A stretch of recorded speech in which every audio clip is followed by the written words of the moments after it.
Hokianga.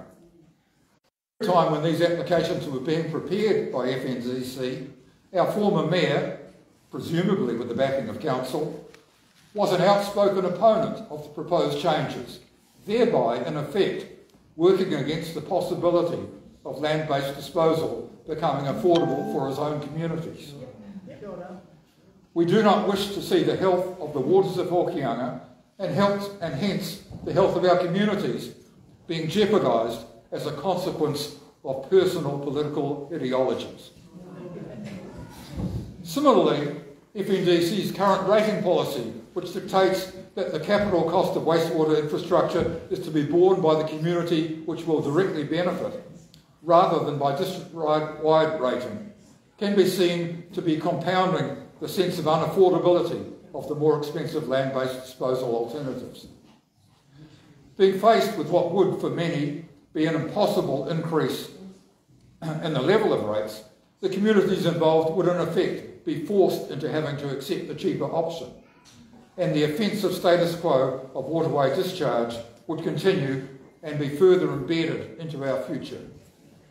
A direct consequence of the effluent bag discharge into the waters of Hokianga is that this then impacts widely upon the thousands of people who have a relationship with Hokianga, far beyond the actual focus community under rating pressure to acquiesce to the status quo.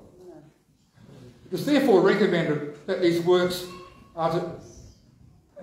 to be implemented as an eventual outcome of these applications should be treated as maintenance of the existing wastewater treatment plants with district-wide rating, rather than new capital works funded by the local community alone. If this were not possible under the current policy, then we respectfully suggest that the policy should be reviewed, as this is an administrative matter over which the FNDC has full discretionary control. It is clear that some of the potential financial obstacles to the land-based discharge alternatives that have been identified are, at least partially, of the FNDC's own making. As people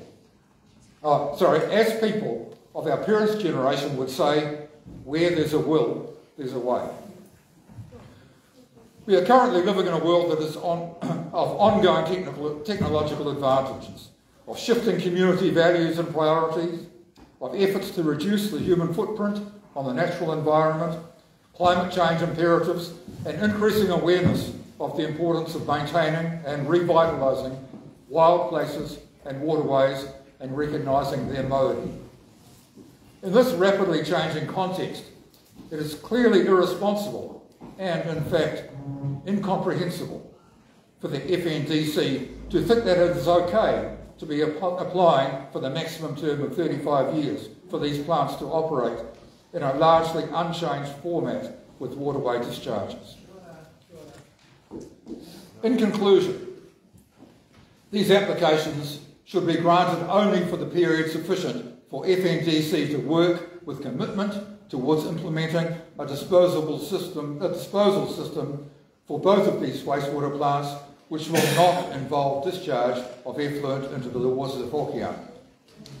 We believe that 5 years would be a reasonable term to achieve this widely acceptable and durable solution.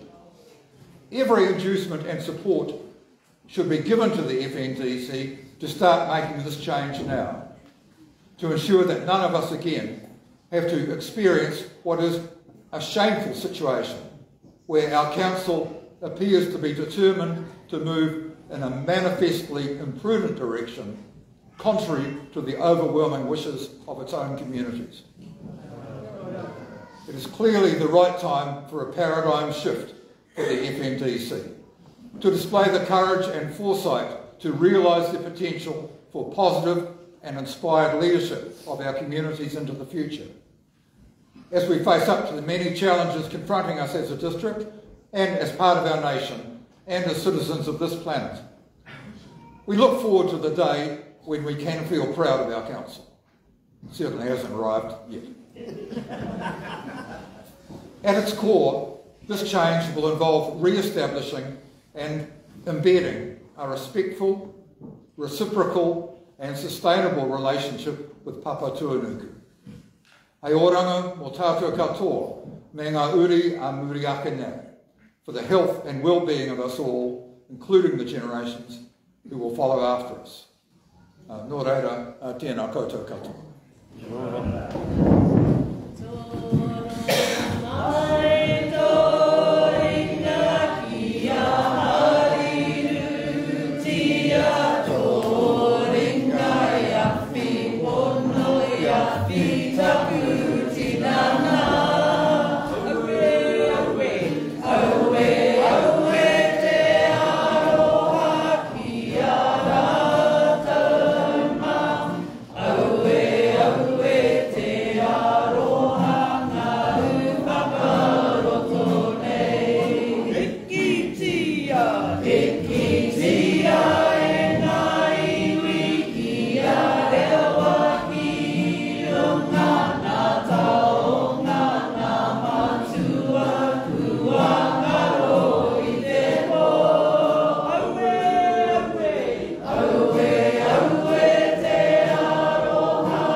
Rangatira mā, kia kaha, kia mai, ki u, ki tēnei kaupapa, huri no, tēnā koutou, tēnā koutou, tēnā koutou. I have no questions for you, but I just, I've been over this throughout the hearing today to anyone that's given a presentation in their words and they would like to provide a copy of what they've read out for the record of the hearing, then that's much appreciated. I guess one thing that's concerned us on this side of the table is we're very pleased to have these very brave young women here actually, representing the face of the council, but as you're probably all aware, we have council, we have consultants, and we have, I think, two staff members who are no longer going to be with the council going forward. So my concern is you will read our decision and be terribly disappointed that we haven't reflected everything we've said, but there's no way we possibly could with how much we've heard this week. And it's our wish from this side of the table that your words are very much on the record behind our decision. I like to write decisions where I reflect back the submitters that have presented before us, and I know Commissioner Prophet likes to do that too. But in this case, we're going to be very conscious of not wasting your good money on our written decision, and at the end of the day, all you want to hear is the answer, the term, and what the conditions are. So I think it's really important in this case to make sure that your words that you've given us are recorded on the file, and that can be given through Alyssa, who's been helping you all throughout the process. I think that's really important that they be put on the record. And as I say, I know Ms. Brothers will feed back to the council how the hearing's gone and everything, but there's nothing wrong being here and saying the words. So, good luck. Sorry, I just wanted to, can I just do a quick community panel? Is that right? We've just been told that, as you all probably know, because we're Hokianga people and we're aware of Ngā Tohu o Te Rangi, the storm front is starting to come in now. That means that the ferry, the passenger ferry, is still operating now, but it may not be operating for much longer, as we know, if that sea gets too rough. So I am just giving this pānui to you. Tani's just left, and the reason she's left now is because that message came up the hill to you. It's still operating at the moment.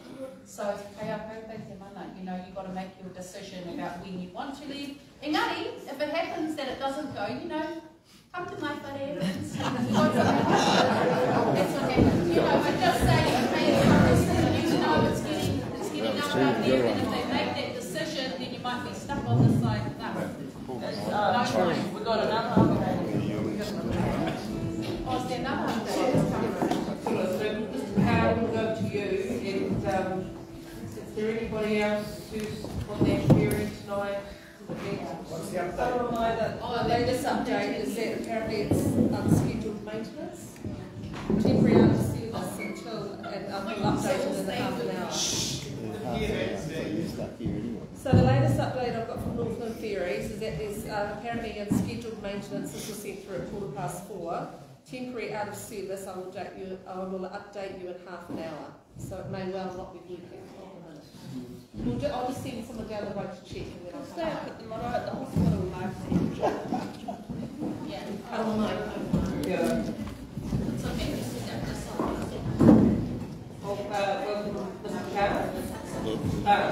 Blue. Okay, good. Over to you. Thank you. Are we going to proceed? Yeah, cool. Kia ora, Blue Newport, I hope. I have had some anguish about appearing here. Sorry, yeah, sure. I am in the seats of doing it, but I'm just a little bit nervous about it because it's my only second hearing I've ever been in to put things together. When I listen to the heart of this room, I realise that what a job you've got is one very big challenge. And we're not too scary, so... No, I don't expect it that way. It's just I can hear what is behind me as a very, very important sort of pattern of what should happen. I am of the Hokianga and live in Ohio, and to a great extent, some of my ex-students are operating as, over here beside me. So on that basis, I've been teaching for over 45 years at Hokianga College. Both done our service to the tamariki on. But the thing that's left me with this sort of anguish is the idea that what I hear from the people, it'll come down to your call on how you make your decisions. And my wife is a commissioner, and I see these folders lying around, and one of them is make good decisions. I think you will have seen that folder. Well, making good decisions, sorry, yeah. And that folder, I bring it to you and say, please make a very good decision about this, because I know the work is hard, but the reality is that there is this sort of split, and that's where my anguish sits, with the science and the must-dos of council, and over here, the real heart of the people. And I take from it that I think we need to be moving more so to the heart of the people.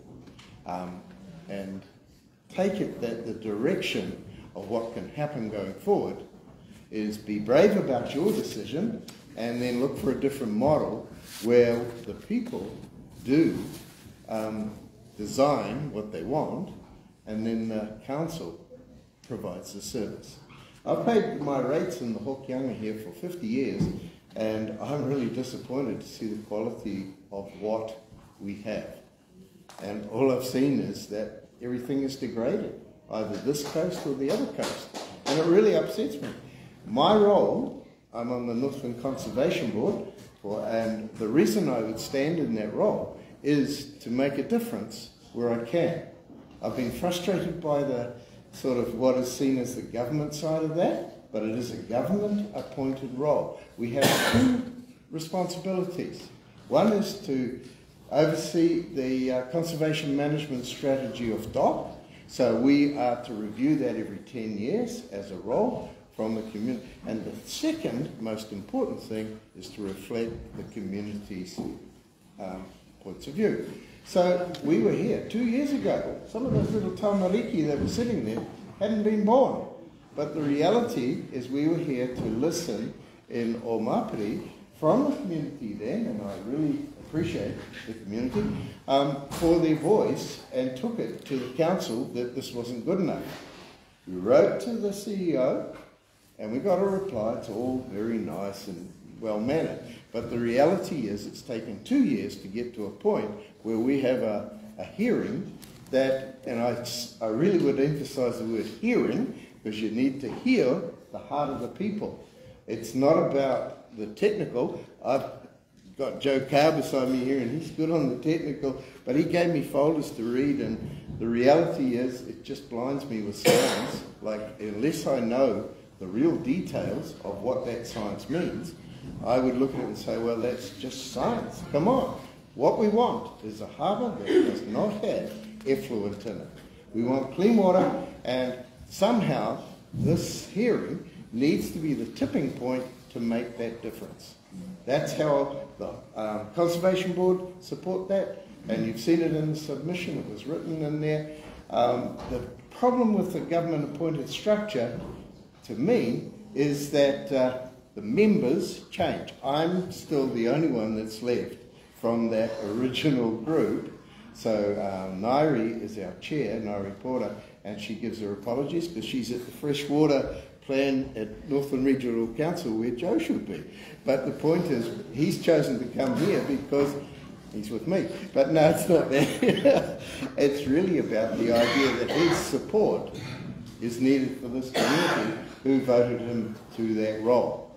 So Joe is here to listen on that basis. I really endorse that because, you know, your decision will make a big difference. And what I've heard here, the submissions I've heard, I would just go with and implement. And you know, that's that simple in my mind, that we need to have the vision of no effluent in our harbour. No, we are looking at two systems here, but actually there's another one, another two really. In my mind, I see four. I see the Kaikui, Rawene, Kohuko, and Lego Mapiri. And they're all going into this beautiful harbour. And that to me is a travesty. We've got to clean up our act, whatever it is, and make a better job of what we do. So if I have the responsibility in any form, it is to encourage you to make that decision and to push hard.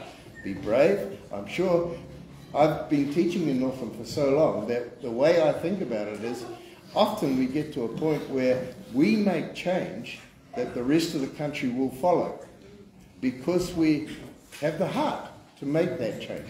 And you see it in education, you see it in health, with Hokianga Health.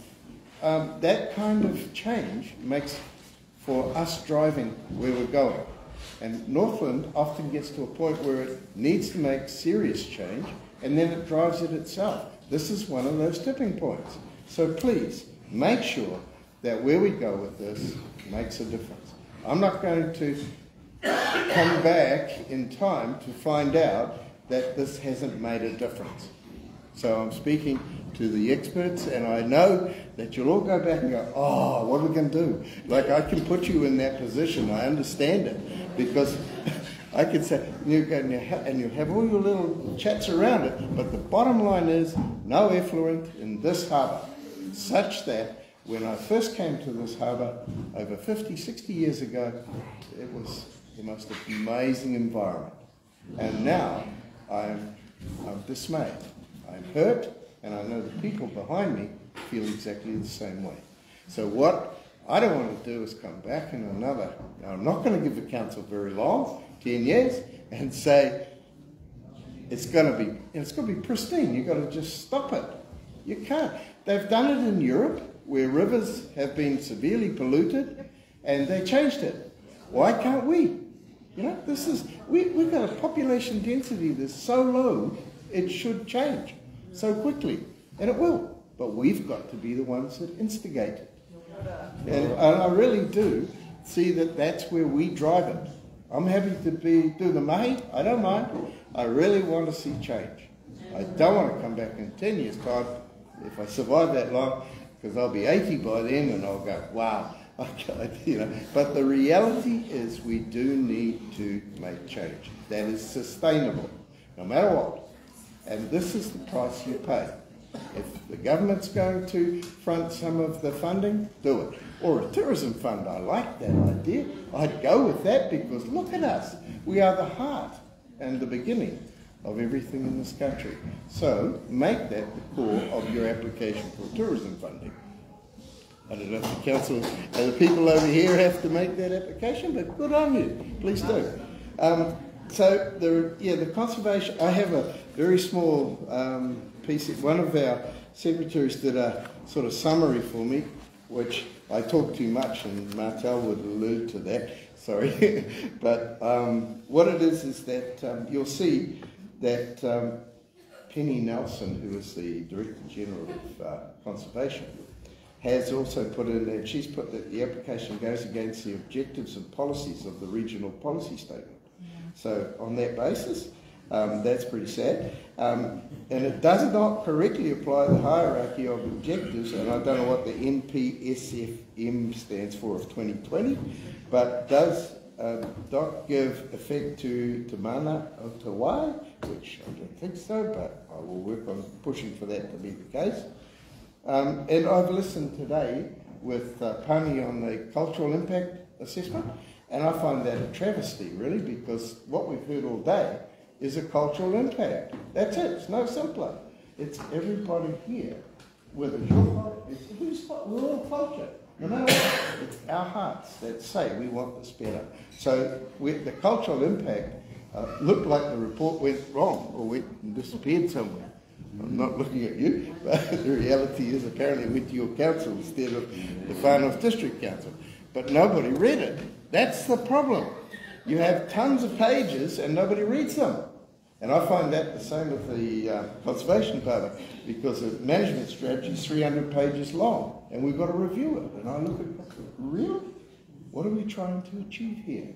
Look at the objectives, because those are the things that matter. So she's also put here, there's a lack of consultation, we seem to hear that. Performance of systems are impacted, the environment, and the rehabilitation of the streams, increasing monitoring. I just think that you've got the, Wellington's looking here as well at what is going on. Let's make a statement that says this is how it's going to be. But start with a vision of the pristine harbour that I came to 60 years ago. And work from there, please. Don't do anything different. Just push hard for that to be the case.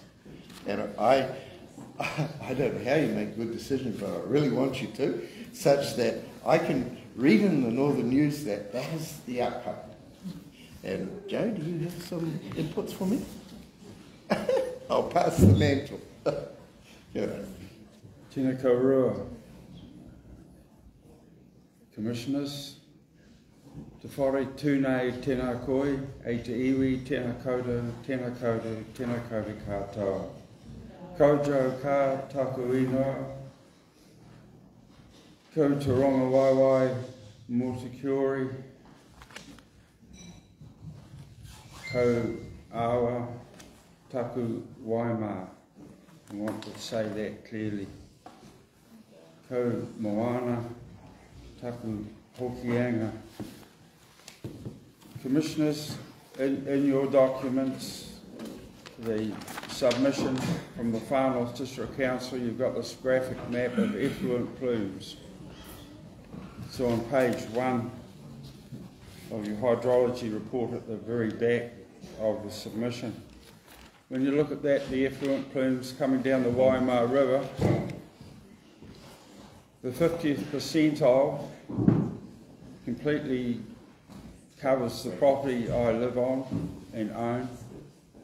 The 95th, of course, comes right down to Rawene, the effluent plume from the Kaikohe sewage ponds. So that's just my geography. There's an issue here, and I'd like to explain my role here. I'm a Northern Regional Councillor, 4th term, right? I've done 2 terms on the Far North District Council and then 2 terms as a Hokianga Community Board member. Okay? And I haven't done it for money. I've done it for aroha. I really want to be part of the solution, not the problem. I'm really, really worried that our councils are part of the problem, and how can it be? And how can I sit here and talk as an elected representative on Northern Regional Council when this is a Northern Regional Council hearing? Bit of a question to ask there. So what I'm going to do is, in a minute, speak solely as an individual. But before I do that, I just want to touch one Northern Regional Council aspect that I believe will help and give some comfort to the people here. Northern Regional Council is doing a major freshwater plan review right now, and today was a day that I should have been there for the sediment discussion. the same committee that's working up this policy is putting to the council, for the next council meeting, $300,000 budget is what they require for a remediation business plan for the entire Hokianga catchment. And this will be led by the people, assisted by Northern Regional Council, not the other way around. Okay. So I'm absolutely committed to that. That's the end of the council talk. So how can it be that you've got a council like myself sitting here with the blessing of many other Northern Regional councillors, I might add, including our chair, and you've had the mayor of the Far North District Council come here and express concern, plus many councillors, of the recommended outcomes. I'll just explain what happens when the tide comes in. The tide comes in and you're in your waka or your boat or whatever, and all of us who live here know that even at the very top of the tide, you'll watch the tide falling, but the boat will still be, and the water will still be going up the river even though it's falling, for a while before it comes back. And we're in that time, that phase right now with new councils coming in, and we've got a process that's quite disconnected from the elected representatives. Okay? So that's how I see it. Okay?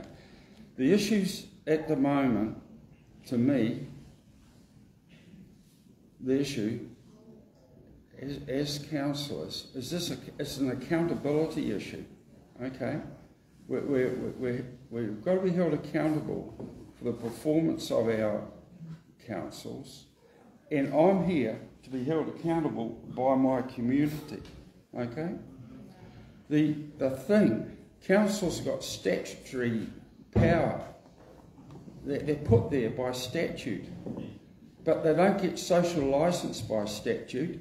And right now, the social licence of our councils is at the lowest ebb regarding the Hokianga harbour, the Moana, that I've ever experienced.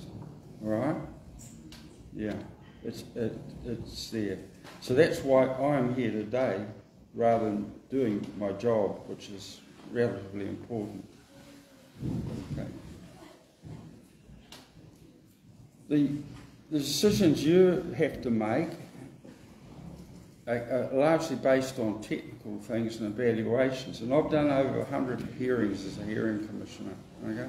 Chaired many, okay? And I actually think this would be one of the easier decisions to make, one of the hardest hearings to have, and one of the easier decisions to make. And I'm going to try to help you in that decision process.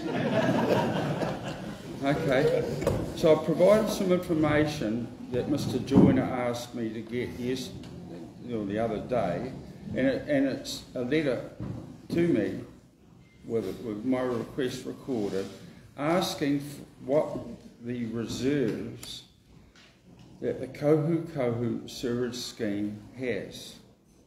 Okay.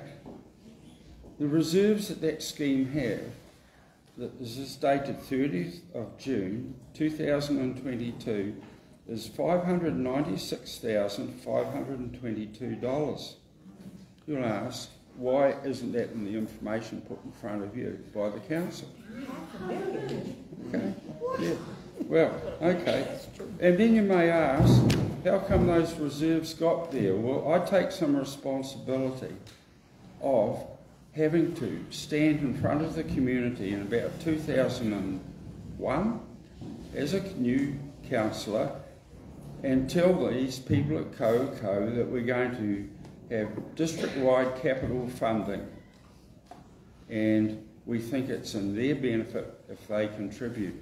They've fully paid for their scheme, and all around the East Coast, none of them had done it. Russell had turned down that funding option, and now the district had to pay for it. Okay, the government was putting in 2/3, I think, the subsidy. And it was I didn't win the argument with those people, but the rates were charged to them. They never conceded that argument. Okay, so these funds are built up like that. And then a year or so ago, when the Rawene hearing, the Rawene wastewater treatment plant resource consent was being developed as an application, the Rawene people, led by Dallas Williams, said they wanted their effluent to go to land. So the disingenuous council, in full phase of consultation, changed their policy to scheme by scheme, so if you want it, you pay for it. All those years are contributing to the wider benefit of this district, this far north district, were just trashed over that. And I think that's disgusting.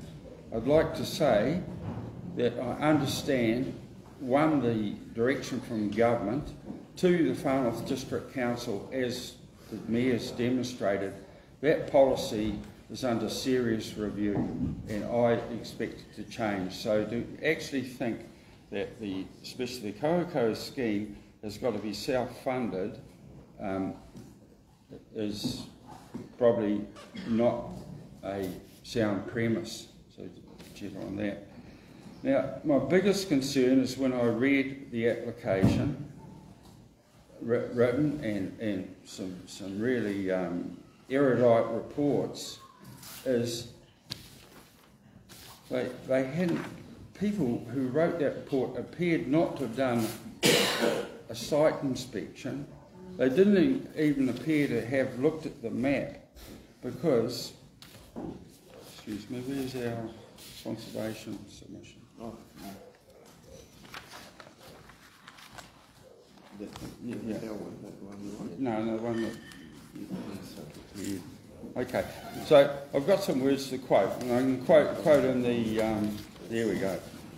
In the submission.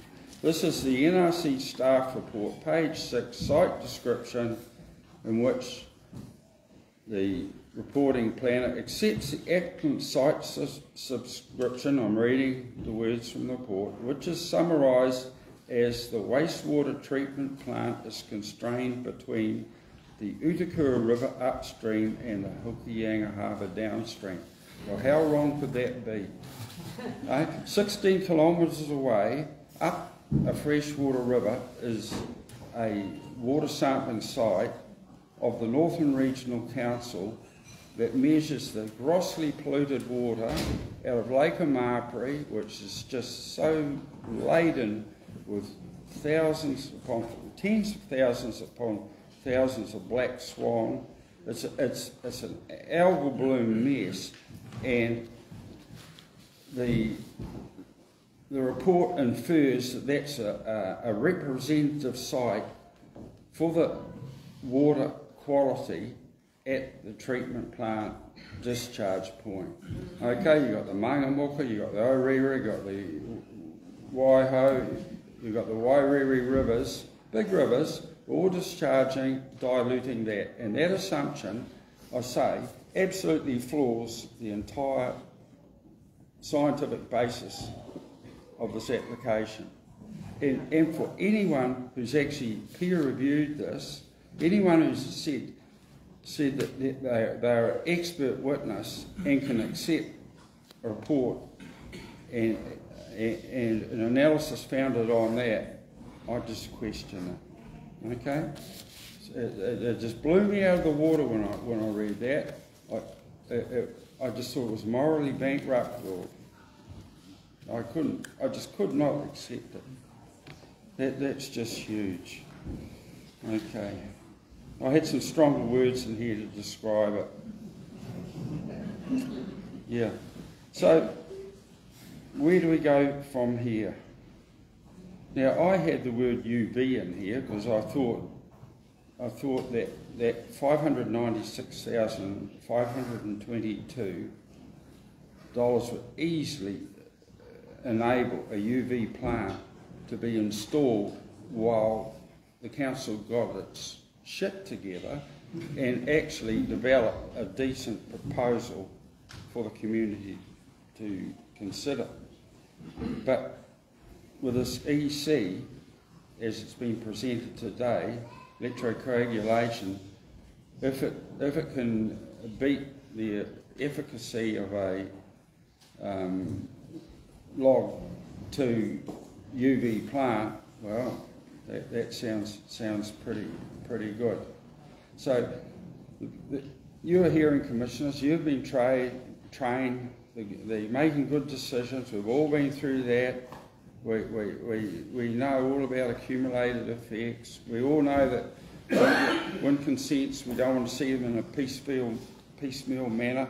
We want to look at the whole project so we can actually judge it in its entirety. All these Hokianga sewerage schemes were out of consent at the same time. And they've been brought forward one by one so that they don't take into account accumulated effects. Yeah. I invite you, as part of your understanding of this catchment, to ask and go through and have a look at the Kaikohe sewage wastewater treatment plant. You want to have a look at it. You've heard all the stories about down here. This is into this catchment.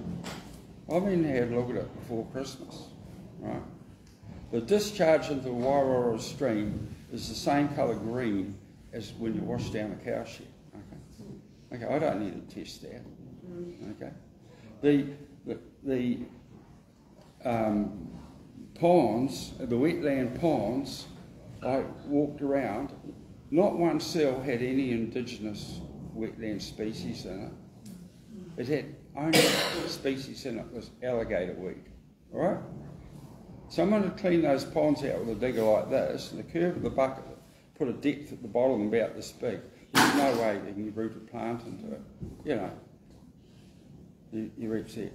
I asked my council to give me the information about the last water sampling of that, and I have got recently the information, because in the resource consent and in these ones, the recommended for here, there's no measurement requirement for human E. coli.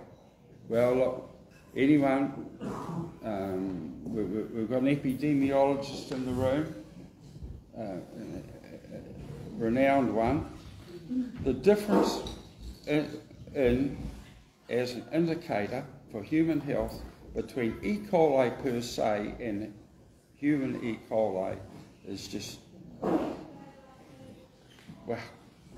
it's an exponential difference. It's just huge. And it's absolutely laziness not to report on the levels of human E. coli. The likelihood of having zoonotic pathogens in E. coli from farming or from bird fowl is quite low compared with pathogens from human E. coli. So, just to sum up, we've got to work together and go forward.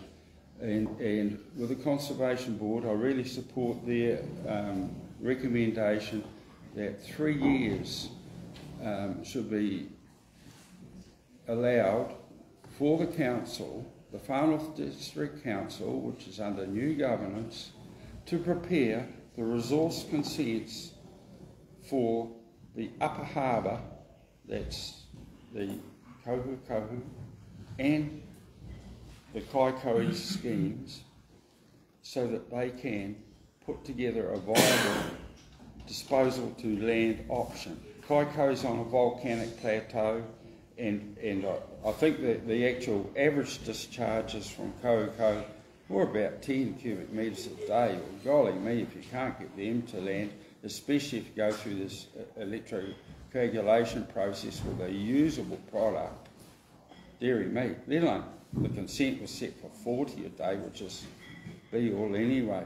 So, based on the evidence that I'm suggesting, and look, I'm not an expert witness, but dearie me, you don't have to be an expert witness to actually be insulted by the inference that the Utakura River is representative for the 0.16 kilometres away the whole application's flawed. Yeah. So anyway, interim decision. 3, you need instant disinfection of kohu. I don't think you can do it with UV because the TSS is probably too high. But this electrocoagulation, just boy, it sounds like the treatment we need up there to get us through that short gap of sorting out, getting our treated effluent to ground. We want to see the Kaiko scheme, which they're blaming on consultation with the iwi because they haven't been able to prepare it. Well, I've gone and spoken to the iwi. They're sitting around, peeved off, nothing's happening. Okay? No, this buck passing over consultation is BS, top order. Okay, you heard it in the room here today. So those 2 schemes should be, they should have a decent submission with ground treatment of the treated effluent within 3 years. Kaiko is really wonderful. It's got forest seedling nurseries there. It's got some really good uses for treated pathogen-free effluent. So around up there, I just like to thank you because I know it's a big job, and as I said, I've seen a few hearings, and the way you've handled this hearing and given everybody respect, and you know, I felt that you were giving us your ears. I only wish you could let our council know how to listen in the way you've demonstrated today. Thank you very much. Thank you.